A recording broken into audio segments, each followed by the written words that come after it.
పిత పుత్ర పవిత్రాత్మ నామమున ఆమెన్. గౌరవనీయులైన సహోదరి సోదరులారా, మీకందరికీ పాస్కా 4వ ఆదివారపు దైవవాక్య ధ్యానమునకు సాదరంగా స్వాగతం పలుకుతున్నాను. ఈరోజు మనకు మన ప్రభువు అనుగ్రహించిన సువార్త పట్టణము అపొస్తలుడైన యోహాను గారి సువార్త 10వ అధ్యాయము 1వ వచనం నుంచి 10వ వచనం వరకు. ఈ సువార్త పట్టణంలోని ముఖ్య వాక్యము, గొర్రెలు వాని స్వరమును గుర్తించును, అతడు తన గొర్రెలను పేరును పిలిచి బయటకు తోలుకొని పోవును. యోహాను గారి సువార్త 10వ అధ్యాయము 3వ వచనము. ఈనాటి సువార్త పట్టణం యొక్క ముఖ్య అంశము కాపరితో అనుబంధం. గౌరవనీయులైన సహోదరి సోదరులారా, ఈరోజు సువార్తలో ప్రభు పలికిన పలుకులను బట్టి క్రీస్తు ప్రభువు అత్యంత సన్నిహితమైనటువంటి సంబంధాన్ని మన నుంచి కోరుకుంటున్నారు. ఆ సన్నిహిత సంబంధం ఎలా ఉండాలో ఒక ఉదాహరణ ద్వారా తెలుసుకుందాం. పశ్చిమ గోదావరి జిల్లా తాడేపల్లిగూడెం మండలంలోని పెద్ద తాడేపల్లిగూడెం వద్ద ప్రతి శనివారం గొర్రెల సంత జరుగుతూ ఉంటుంది. ఆ గొర్రెల సంతలో అనేకమైనటువంటి గొర్రెలు తీసుకొని వచ్చి అక్కడికి వచ్చినటువంటి అనేక మంది గొర్రెల యజమానులు వారి యొక్క గొర్రెలన్నింటినీ కలిపి ఒక చోట ఉంచుతారు. తర్వాత ఆ గొర్రెల కాపరులు వెళ్ళి వ్యాపారాల్లో మునిగిపోతూ ఉంటారు. అయితే ఒక గొర్రెల కాపరి తనతో పాటుగా తన తమ్ముడి కుమారుని తోడుగా తీసుకుని వచ్చాడు.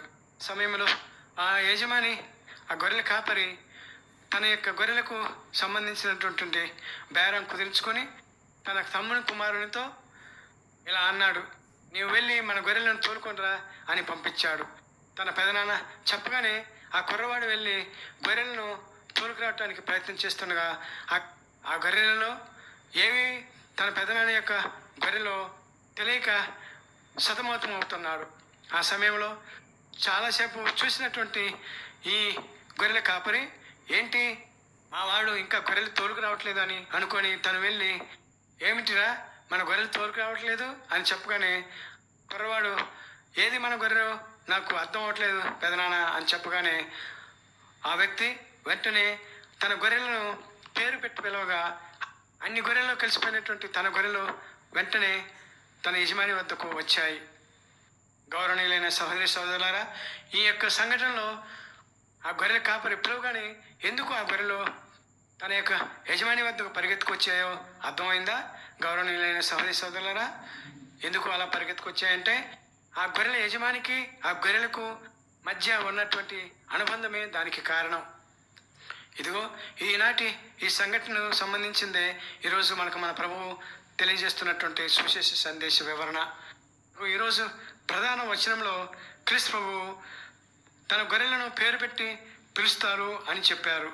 అనగా ప్రభువు మాటల్లో ఆయనకు మనకు మధ్య ఉన్న అత్యంత సన్నిహితమైన సంబంధాన్ని వర్ణించే మాటలు అవి. అయితే ఇప్పుడు మనం ప్రశ్నించుకోవాలి, ప్రభువుతో మనకు ఎటువంటి అనుబంధం ఉంది అని. ఎందువల్లంటే క్రీస్తు ప్రభువు మంచి గొర్రెల కాపరి. మంచి కాపరి అంటే గొర్రెలకు దగ్గరగా ఉండే కాపరి, దూరంగా నిలబడి ఆజ్ఞలు జారీ చేసే దర్పం ఉన్న కాపరి కాదు. ఆయన ప్రతి గొర్రెను ఎరిగిన కాపరి. ఒక్కొక్క దాన్ని ప్రేమతో పరిశీలిస్తాడు, పరామర్శిస్తాడు. ప్రతి గొర్రెను పేరు పేరు చొప్పున ఎరిగి ఉంటాడు, పేరు పెట్టి పిలుస్తాడు. దీన్ని బట్టి మనం ఆలోచించినట్లయితే ప్రతి వ్యక్తి క్రీస్తు ప్రభువుకు ఒక ప్రత్యేకమైనటువంటి మనుషులం. అందుకే మనల్ని ఆయన పేరు పెట్టి పిలుస్తారు. మనం ఎంతమందిని కలిసి ఒక గుంపులో ఉన్నా మనల్ని ప్రత్యేకంగా మన ప్రభువు చూస్తారు. ఎందువల్లంటే ఆయనకు ప్రతి వ్యక్తి ఒక ప్రత్యేకం. దాని అర్థం ఏమిటంటే ఆయనకు అందరం తెలుసు, నువ్వు తెలుసు, నేను తెలుసు. మన బాధలన్నీ ఆయనకు తెలుసు, మన భారాలన్నీ ఆయనకు తెలుసు, మన భయాలన్నీ ఆయనకు తెలుసు, మన అవసరాలన్నీ ఆయనకు తెలుసు, మన ఆశలు, మన ఆకాంక్షలు, మన గురించి అంతా ఆయనకు తెలుసు. ఎందువల్లంటే మన గురించి ఆయన నిత్యం తలపోస్తూ ఉంటాడు. అంటే ఆయన నిన్ను నన్ను తన గుండెల్లో దాచుకున్నాడు అని అర్థం, తన భుజాల మీద మోసుకుంటాడు అని అర్థం. అయితే ఇక్కడ ప్రధానమైన విషయం ఏమిటంటే గౌరవనీయులైన సహోదరి సోదరులారా, ఆయన స్వరమును మనం గుర్తించడం ప్రధానమైన విషయం. ఆయన మనం పేరెత్తి పిలిచినప్పుడు ఆయన స్వరాన్ని గుర్తించి ఆయన అనుసరించడం ఎంతో ప్రాముఖ్యమైన విషయం. మనం ఇదంతా చేయగలుగుతున్నామా లేదా అని మనం ప్రశ్నించుకోవాలి. గందరగోళాలతో నిండిన ఈ లోకం రణగుణ ధ్వనుల మధ్య ఉన్నటువంటి మనం ఆయన స్వరాన్ని గుర్తించడం చాలా ముఖ్యం. మన చుట్టూ మనల్ని పిలుస్తున్న గొంతులు ఎన్నో ఉంటాయి. అవి మనకు చిరాకు పుట్టిస్తాయి, పరాకులో పడవేస్తాయి, ఆందోళనకు గురి చేస్తాయి. కానీ క్రీస్తు స్వరం అలా ఉండదు. అది మనల్ని శాంతితో నింపుతుంది, పవిత్రతకు దారిని చూపిస్తుంది, భయాందోళనను తొలగిస్తుంది. ఆ స్వరాన్ని వినటానికి మనం సిద్ధంగా ఉండాలి గౌరవనీయులైన సహోదరి సోదరులారా. అయితే అందుకు అవసరమైన ఒక మంచి అలవాటు మనలో ఉండాలి. ఏమిటి ఆ అలవాటు అంటే ప్రార్థన చేసే అలవాటు, వాక్యపఠనం చదువుకునే అలవాటు, ఆత్మధ్యానం చేసుకునే అలవాటు, మన హృదయాలను ప్రభువుతో అనుసంధానం చేసుకునే తపన మనలో ఉండాలి. దాన్ని ఇంగ్లీష్లో ఇలా అంటారు, we need to tune our hearts and minds to the voice of God అని అంటారు. అలా మనం చేసినట్లయితే ప్రభువు స్వరాన్ని మనం వెంటనే గుర్తించగలం. అది చాలా తేలిక అవుతుంది మనకి. ఎందువల్లంటే గందరగోళాలు సృష్టించే ఈ లోకంలో అనేకమైన గొంతులు మనం వింటూనే ఉంటాం. అయితే ఆ రణగుణ ధ్వనులను మనం పట్టించుకున్నట్లయితే ప్రభు స్వరాన్ని మనం వినలేము. ఈ లోక విషయాల్లో మనం నిండిపోయినట్లయితే ప్రభు స్వరాన్ని మనం వినలేము. మనము ప్రభు స్వరాన్ని వినాలంటే మన హృదయాన్ని ప్రభువుకు అనుసంధానం చేసుకోవాలి. మనం ముందుగా ఉదాహరణను విన్నట్టుగా గొర్రెల కాపరి పిలవగానే ఆ గొర్రెలు వెంటనే అతను ఎద్దకు ఎలా వచ్చాయో అలాగనే మనం కూడా మనల్ని పిలుస్తున్నటువంటి ప్రభు యొక్క స్వరాన్ని మనం గుర్తించగలగాలి. అయితే మనం చెప్పుకున్నట్లుగా మనం ఆయనతో జీవిస్తున్న వాళ్ళమైతేనే అది సాధ్యం అవుతుంది. ఆయనతో జీవించే వాళ్ళకే ఆయన స్వరం వినపడుతుంది. ఇందుకు ఉదాహరణకు మనం పవిత్ర బైబిల్ గ్రంథంలో సాముయేలు ప్రవక్తను మనం ఉదాహరణకు తీసుకుందాం. చిన్న వయసులో సాముయేలు ప్రవక్తను తండ్రి అయిన యెహోవా ఒకరోజు రాత్రి వేళ పిలిచాడు.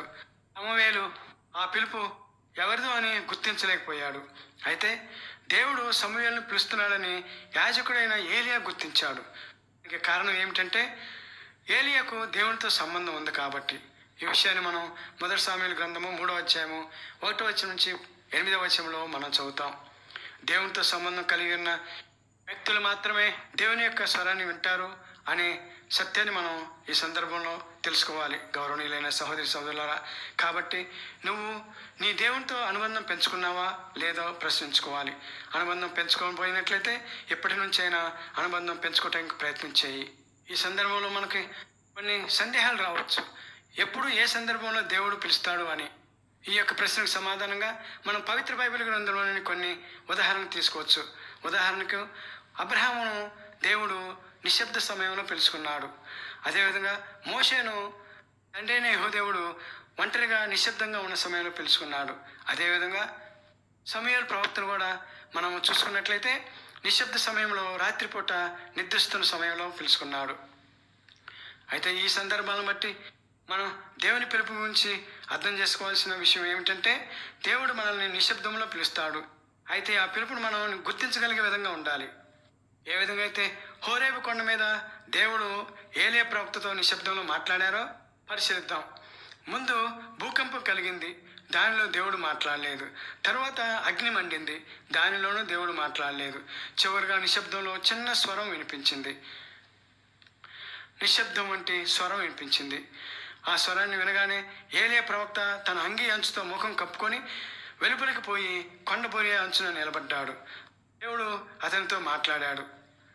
ఈ విషయాన్ని మనం 1 రాజుల గ్రంథము 19వ అధ్యాయము 11వ వచనం నుంచి 13వ వచనంలో చదువుతాం. అయితే మనం ముందుగా చెప్పుకున్నట్లుగా మనల్ని దేవుడు ఏ సందర్భంలో అయినా ఎటువంటి పరిస్థితుల్లో అయినా పిలుచుకుంటాడు. అయితే ఆయన పిలుపు మనం గుర్తించాలంటే ముందుగా ఆయనతో మనకు అనుబంధం ఉండాలి. మనం ఆయనతో జీవించగలగాలి.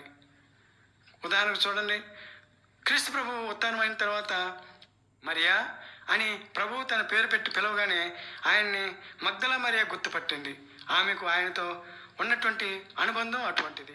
అటువంటి బంధాన్ని మనం కలిగి ఉండాలని ఈనాడు సువిశేషం ద్వారా దేవుడు మనకు తెలియజేస్తున్నారు.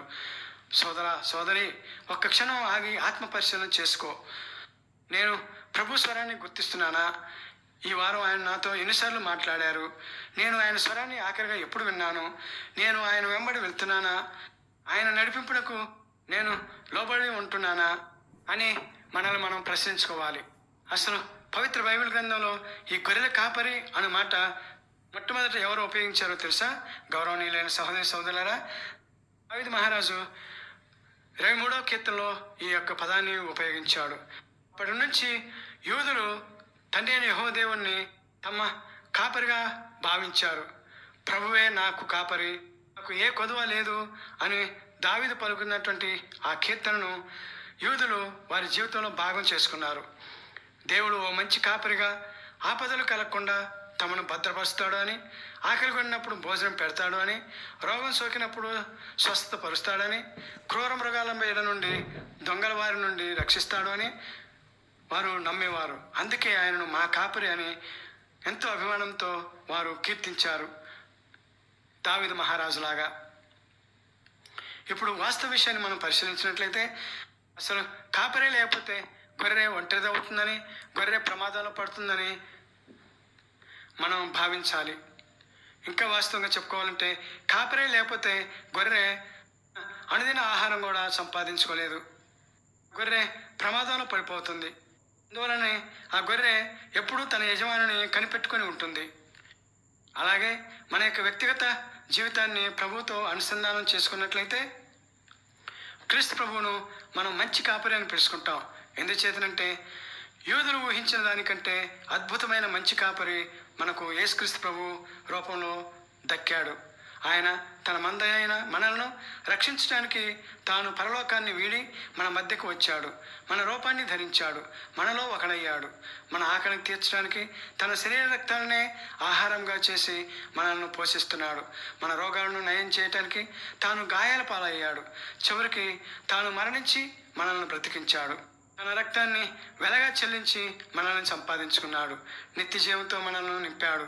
మనల్ని పరలోక తండ్రి చేతులకు అప్పగించాడు. ఇటువంటి కారుణ్యమూర్తిని మంచి కాపరిగా కలిగి ఉన్నందుకు మనం గర్వించాలి. యూదుల కంటే, మన చుట్టూ ఉన్న అనేకుల కంటే మనం భాగ్యవంతులుగా భావించుకోవాలి. అయితే మనం మన కాపరితోనే జీవిస్తున్నామా? ఆయనపై ఆధారపడి జీవిస్తున్నామా? ఆయన స్వరం వింటూ ఆయన వెనుకే వెళ్తున్నామా? లేక సొంత నిర్ణయాలు తీసుకుంటూ మనకిష్టమైన త్రోవలో పోతున్నామా? పరిశీలించుకోవాలి. గౌరవనీయులైన సహోదర సహోదరి, ఇది మనం ఆత్మ పరిశీలన చేసుకోవాల్సిన సమయం. మంచి కాపరితో మన అనుబంధాన్ని పరీక్షించుకోవాల్సినటువంటి రోజు ఈ రోజు. ప్రభువుతో జీవిస్తూ, ఆయన చెంత నడుస్తూ, నిత్యం ఆయనతో సంభాషిస్తూ సాన్నిహిత్యం పెంచుకున్న గొర్రె ఆయనతో అనుబంధం కలిగి ఉంటుంది, అనురాగ బంధం కలిగి ఉంటుంది. కాబట్టి వెంటనే ఆయన స్వరాన్ని గుర్తిస్తుంది. మరి మనం అటువంటి అనుబంధం కలిగి ఉన్నామా? గొర్రెకు కాపరి మధ్య ఉండే అనుబంధాన్ని ఇక్కడ మనం కొంచెం పరిశీలిద్దాం. గొర్రె యొక్క జీవితాన్ని మనం పరిశీలించినట్లయితే గొర్రె పుట్టినప్పటి నుండి కాపరితోనే పెరుగుతుంది. సొంత కూతురులా అతనితో తింటుంది, అతని ప్రక్కలో పడుకుంటుంది, అతని ఒడిలో ఆడుకుంటుంది. కాబట్టి అన్ని సంవత్సరాల సహచర్యంలో గొర్రెను గురించి కాపరికి అంతా తెలుసు. అది ఏ రోజు పుట్టింది, దాని ఒంటి మీద ఎన్ని మచ్చలున్నాయి అన్న దాంతో మొదలుపెట్టి, అది ఏ ఆకులు ఇష్టంగా తింటుంది, ఏ సమయంలో పడుకుంటుంది, దానికి ఏ జబ్బు చేసింది, ఏ మందు వేస్తే ఆ జబ్బు తగ్గుతుంది, అది ఎప్పుడెప్పుడు తప్పిపోయింది, తప్పిపోతే ఎక్కడికి వెళ్తుంది, ఎక్కడ వెతికితే అది దొరుకుతుంది, ఇలాంటి విషయాలన్నీ కాపరికి మాత్రమే తెలుస్తాయి. ఇక కాపరి ఆ గొర్రె స్వభావాన్ని బట్టి దానికి ఒక ముద్దు పేరు కూడా పెట్టుకుంటాడు. చారల గొర్రెని, బక్క గొర్రెని, అల్లరి గొర్రె పిల్లని, ఇలా ప్రతి ఒక్కదానికి ఒక్కో పేరు పెట్టి ముద్దుగా పిలుచుకుంటాడు.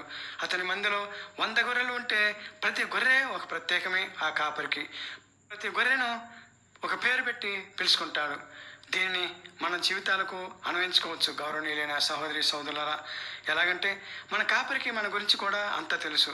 మనం ఎలాంటి వాళ్ళం, మన శారీరక మానసిక ఆత్మీయ స్థితి ఎటువంటిది, ఎప్పుడు మన స్వభావం ఎలా ఉంటుంది అన్న విషయాలు మొదలు మనం పడ్డ పాటలు, పొరబడ్డ చోట్లు, మనం వేసిన తప్పుటడుగులు అన్నీ ఆయనకు తెలుసు. మనకు ఏ రోగాలు వచ్చాయి, సుస్థి చేసినప్పుడు ఏ మందు వేస్తే బాగవుతామో, ఏ మాట చెప్తే మనం హుషారుగా ఉంటామో, ఎటువంటి పరిస్థితుల్లో కృంగిపోతామో అనేవి కూడా ఆయనకు బాగా తెలుసు. యేసుక్రీస్తు మనల్ని గురించి ఎంతగా పట్టించుకునే ప్రేమగల మంచి కాపరి అని ఆలోచన వచ్చినప్పుడు మన కళ్ళన్నీ చెమరుస్తాయి, ఆనంద డోలికలతో తేలిపోతాయి. అంటే ఆయనకు మనమంటే అంత ప్రేమ. ఇక ఆయన ప్రేమలోని మాధుర్యం ఏంటంటే మన గురించి అన్ని విషయాలు తెలుసుకునేది, మనకు అవసరమైన అన్ని సమకూర్చి పెట్టేది. ఎందుకో తెలుసా? గౌరవనీయులైన సహోదరి సోదరులారా, మనల్ని రక్షించడానికి, అంతేగాని మనల్ని శిక్షించడానికి కాదు. ఆయన మన వెంటే వచ్చేది మనల్ని కంటికి రెప్పలా కాపాడుకోవటానికి, అంతేగాని నలుగురిలో మనల్ని నవ్వులు పాలన చేయటానికి కాదు. అంత ప్రేమ ఉన్న మంచి కాపరికి చెంది ఉండటం మన యొక్క భాగ్యం. ఇక్కడ ఒక విషయం మనం గుర్తించాలి గౌరవనీయులైన సహోదరి సహోదరులారా. అదేమిటంటే మంచి కాపరి తన గొర్రెలను పేరు పేరున పిలుచును అని ప్రభు అన్నారు కదా. అంటే ప్రభు మనల్ని కూడా ఒక ముద్దు పేరు పెట్టి పిలుచుకుంటారు. దీని అర్థం మన పిల్లల్ని చూడండి, జ్ఞానస్థానంలో మనం వాళ్ళకు పెట్టిన పేరు కంటే వాళ్ళని మనం పిలుచుకొని ముద్దు పేరు పెట్టి పిలిస్తేనే వాళ్ళు చాలా ఇష్టపడతారు. ఆ ముద్దు పేరుతో పిలిస్తేనే వాళ్ళు చాలా ఆనందంతో మన వద్దకు పరిగెత్తుకొని వచ్చేస్తారు. మరి మన సంగతి ఏమిటి? ప్రభువు పిలిచినప్పుడు ఆయన స్వరాన్ని గుర్తించి పరుగెత్తి ఆయన దగ్గరకు వెళ్తున్నామా? ఆయన స్వరాన్ని గుర్తించాలంటే ఆయనతో మనకు అనుబంధం పెరగాలి కదా. దేవుడు సమూయేలును పేరు పెట్టి 3 సార్లు పిలిచాడు, అయినా అతడు గుర్తించలేకపోయాడు. కానీ ప్రభు మగ్దల మరియను పేరు పెట్టి ఒక్కసారి పిలిచారు. ఆమె వెంటనే ఆయన గొంతును గుర్తుపట్టింది, ఆయన పాదాలపై పడింది. ప్రభువుతో ఆమెకు ఉన్న అనుబంధం అటువంటిది. ఇక్కడ ఒక విషయాన్ని మనం గమనించాలి గౌరవనీయులైన సహోదరి సహోదరులారా. ఆ విషయం ఏమిటంటే సమూయేలు ప్రతి రాత్రి ప్రభు మందిరంలో దైవ మందస్సం దగ్గరే పడుకునేవాడు. ప్రభు పిలిచినప్పుడు ఆయన స్వరాన్ని సమూయేలు గుర్తించలేదు. దీని నుండి మనం గ్రహించాల్సిన విషయం ఏమిటంటే మనం నిత్యం పూజలు ప్రార్థనలు చేస్తూ ఉన్నా, రోజు వాక్యాన్ని చదువుతూ ఉన్నా, క్రమంగా ఆలయానికి వెళ్తూ ఉన్నా, ప్రభు స్వరాన్ని గుర్తించలేని వారిగాను, ప్రభు మనసును గ్రహించలేని వాళ్ళంగాను, ఆయన ప్రణాళికలను భాషను అర్థం చేసుకోలేని వాళ్ళను గాను ఒక్కోసారి ఉండిపోతాం. కొందరు దైవ సేవకుల స్థితి కూడా అలాగనే ఉంటుంది. దైవవాక్యాన్ని వారు చదవడమే కాదు, దానిలో మర్మాలను కూడా ప్రజలకు బోధిస్తారు, ప్రార్థనలు చేస్తారు, పూజ బలులు అర్పిస్తారు, అందరినీ దేవుని మార్గంలో నడిపించడానికి ప్రయత్నం చేస్తారు. కానీ తమ దగ్గరకు వచ్చేటప్పటికి కొన్నిసార్లు దేవుని హృదయాన్ని అర్థం చేసుకునే స్థితిలో ఉంటారు. దీనికంతటికి కారణం ఒకటే, కాపరితో వ్యక్తిగత అనుబంధం వారికి లేకపోవటం.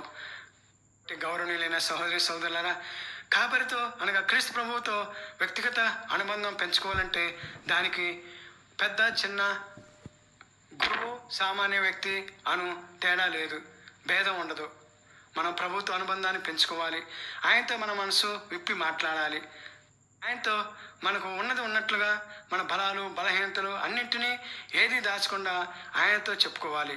అంటే ఆయనకు మన గురించి తెలియని విషయం అంటూ ఏది ఉండకూడదు అన్నట్లుగా మన అనుబంధం ప్రభువుతో ఉండాలి. మీద ఈనాటి సువిశేషాన్ని మనం కూలంకషంగా పరిశీలించినట్లయితే మనం గ్రహించవలసినటువంటి విషయం ఏమిటంటే మనము క్రీస్తు ప్రభువుతో హృదయ అనుబంధం కలిగి ఉండాలన్నది ఈనాటి సువిశేషం యొక్క సారాంశం, మన మంచి కాపరి యొక్క కోరిక. అందుకే నేను మేము సేవకులను అని పిలవక స్నేహితులు అని పిలుస్తాను అని ప్రభువు పలికారు. కాబట్టి ప్రభువుతో ఆత్మీయమైన అనుబంధాన్ని పెంచుకుందాం గౌరవనీయులైన సహోదరి సహోదరులారా. ఆయన మనల్ని తన భుజాలపై ఎత్తుకుని మోసే మంచి కాపరి అనే విషయాన్ని మనం మర్చిపోకూడదు. గౌరవనీయులైన సహోదరి సహోదరులారా, ఇక చిన్న ప్రార్థనతో ఈ యొక్క సందేశాన్ని ముగించుకుందాం. ఓ మా మంచి కాపరి అయిన ప్రియమైన ప్రభువా, మీ వాక్యాన్ని ధ్యానం చేసుకోవటానికి ఈరోజు మీరు మాకు ఇచ్చిన ఈ సమయానికై మీకు ధన్యవాదాలు తెలియజేసుకుంటున్నాం ప్రభువా. నేను జీవమునిచ్చుటకును దానిని సమృద్ధిగా ఇచ్చుటకు వచ్చి ఉన్నానని పలికిన ప్రభువా, మాపై మీకు ఎందుకయ్యా అంత ప్రేమ? అయినా మేము మీ ప్రేమను అర్థం చేసుకోలేక లోకం వెంట పరిగెడుతున్నాము. క్షణం మీ నుండి దూరంగా వెళ్ళటకు ప్రయత్నం చేస్తున్నాం. మమ్మల్ని పోషించడానికి మీరు జీవాహారంగా మారితే అశాశ్వతమైన లౌకిక భోజనం కోసం మేము తాపత్రయపడుతున్నాం. మాకు ప్రాణం పోసే మిమ్మల్ని కాదని మాకు హాని చేసే దొంగలను, దోపిడిగాండ్రను, మోసగాండ్రను, అబద్ధీకులను నమ్ముతున్నాం. ప్రభు, మా బలహీనతలను మన్నించండి. తప్పిపోయిన మమ్ము వెతికి రక్షించి పరలోకపు తండ్రి గృహంలోనికి మమ్ము చేర్చమని మేము బ్రతిమాలి వేడుకుంటున్నాం తండ్రి. ఆమేన్. మీ యొక్క కృప ఈ వాక్యాలు వింటున్నటువంటి వారందరిపైన ఉండునుగాక. ఆమేన్. పిత పుత్ర పవిత్రాత్మ నామమున ఆమేన్.